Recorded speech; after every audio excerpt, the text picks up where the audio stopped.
26-കാരനായ ഇർഫാന്റെ വിവാഹ ദിനമായിരുന്നു ഇന്ന്. പക്ഷേ ആ വീട്ടുമുറ്റം ഇപ്പോൾ ശോകമൂകമാണ്. പുതുമണവാട്ടിയുടെ കൈപിടിച്ച് കയറി വരേണ്ട ആ വീട്ടിലേക്ക് ഇന്നെത്തിയത് ഇർഫാന്റെ വെള്ള പുതച്ച ശരീരമാണ്.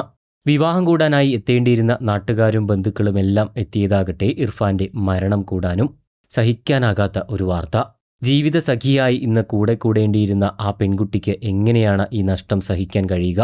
തന്റെ പ്രിയപ്പെട്ടവന്റെ മരണവാർത്തയറിഞ്ഞതോടെ ആ പെൺകുട്ടി തളർന്ന അവസ്ഥയിലാണ്. എന്തൊക്കെ സ്വപ്നങ്ങളായിരിക്കും ആ പെൺകുട്ടി കണ്ടിട്ടുണ്ടാവുക? 2 ആഴ്ചയ്ക്ക് മുൻപുണ്ടായ ചെറിയൊരു പനിയാണ് വിവാഹ തലേന്നുള്ള മരണത്തിലേക്കുള്ള വഴിയായി മാറിയത്. പനി വന്നതോടെ സാധാരണ എല്ലാവരും ചെയ്യും പോലെ ആദ്യം നാട്ടിലെ ഡോക്ടറെയാണ് ഇർഫാൻ കാണിച്ചത്. ഈ സമയം വിവാഹത്തിന്റെ ഒരുക്കങ്ങളെല്ലാം നടന്നുകൊണ്ടിരിക്കുകയുമായിരുന്നു. ഇരു വീടുകളിലും ഒരുക്കങ്ങളെല്ലാം ഏകദേശം പൂർത്തിയായിരുന്നു എന്ന് തന്നെ പറയാം. അവസാനഘട്ട വിവാഹ ക്ഷണത്തിന്റെ തിരക്കിലായിരുന്നു ഇർഫാൻ ഉണ്ടായിരുന്നത്. ഡോക്ടറെ കാണിച്ചെത്തിയ ശേഷവും ഇർഫാൻ വീണ്ടും തന്റെ വിവാഹ തിരക്കുകളിൽ മുഴുകുകയും ചെയ്തു. എന്നാൽ അതിനിടയിലാണ് പനി കൂടുതലാകുന്നത്. വിവാഹം അടുക്കുക കൂടി ചെയ്തതോടെ ഉടൻ തന്നെ കോഴിക്കോട്ടുള്ള ഒരു സ്വകാര്യ ആശുപത്രിയിൽ ചികിത്സ തേടുകയായിരുന്നു.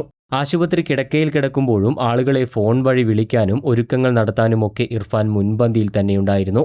മുസ്ലിം ലീഗിന്റെ സജീവ പ്രവർത്തകനായിരുന്ന ഇർഫാൻ പാണക്കാട് തങ്ങളെ വിവാഹത്തിന് ക്ഷണിക്കണമെന്ന തന്റെ വലിയ ആഗ്രഹമൊക്കെ സുഹൃത്തുക്കളോട് പങ്കുവയ്ക്കുകയും ചെയ്തിരുന്നു.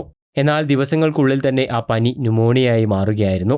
ഒരാഴ്ച അവിടെ ചികിത്സയിൽ തുടർന്നെങ്കിലും പിന്നീട് കോഴിക്കോട് മെഡിക്കൽ കോളേജ് ആശുപത്രിയിലേക്ക് മാറ്റി. അവിടെ ചികിത്സയിൽ തുടരുന്നതിനിടെ ഇന്നലെ രാവിലെയാണ് അന്ത്യം സംഭവിക്കുന്നത്.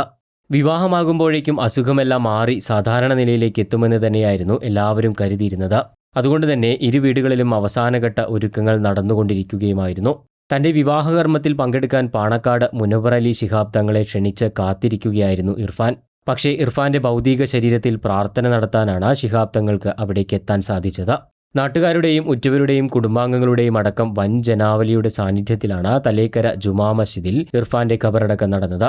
മുസ്ലിം യൂത്ത് ലീഗ് ശാഖാ വൈസ് പ്രസിഡന്റ് എന്ന നിലയിൽ നാടിന് ഏറെ പ്രിയങ്കരനായിരുന്നു തച്ചറമ്പൻ ഹംസക്കോയുടെ മകനായ ഇർഫാൻ.